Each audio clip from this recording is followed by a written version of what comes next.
Bonjour à tous, une vidéo d'essai de ce Yamaha RN1000A qui était verrouillé suite à un échec de mise à jour.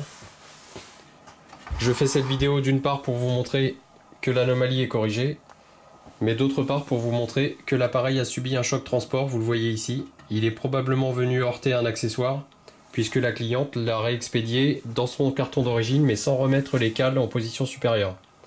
Donc l'appareil était bien posé sur les cales inférieures, mais il n'y a pas les cales supérieures dans le carton. Donc l'appareil s'est probablement soulevé et il est venu heurter ici un accessoire. Donc Yamaha ne prend pas en charge ce dommage esthétique. La seule prise en charge sous garantie est celle de la remise en état fonctionnel. Donc ce qui est le cas, vous le voyez, l'appareil est en service normalement. Le témoin ici, stand-by, reste allumé de manière fixe. Et j'ai surtout un affichage tout à fait correct, avec le signe infini qui clignote. Pour l'instant, j'ai mis l'appareil en sourdine. La liaison est établie correctement en Wi-Fi avec l'application MusicCast. Et la mise à jour, je vais vous le montrer.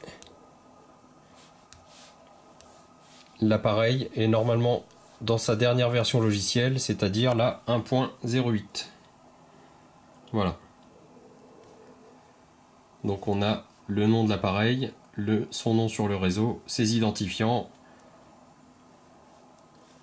Je devrais avoir également la qualité du signal, le nom du point d'accès, et vous le voyez ici, la puissance du signal Wi-Fi.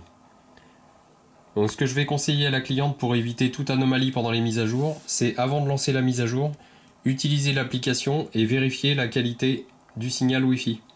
Il faut au minimum une puissance de 60%. Ici, donc là je suis à 84-86. Ne faites pas de mise à jour en Wi-Fi si vous avez une puissance de signal inférieure à 60%. Vous avez dans ce cas un risque de perte de données et d'échec de mise à jour.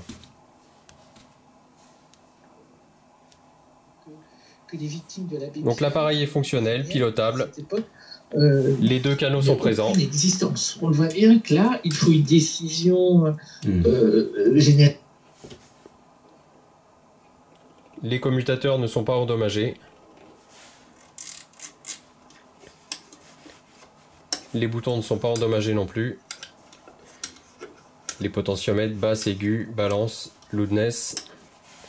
Et la commande de volume est parfaitement fonctionnelle, malgré le petit choc transport qu'a subi cet appareil. Donc je vais préparer le reconditionnement pour la réexpédition. Je vais préciser que le matériel a subi un très léger choc côté gauche et que l'anomalie est probablement due à un échec de mise à jour en raison d'une mauvaise qualité de signal pendant la phase de mise à jour.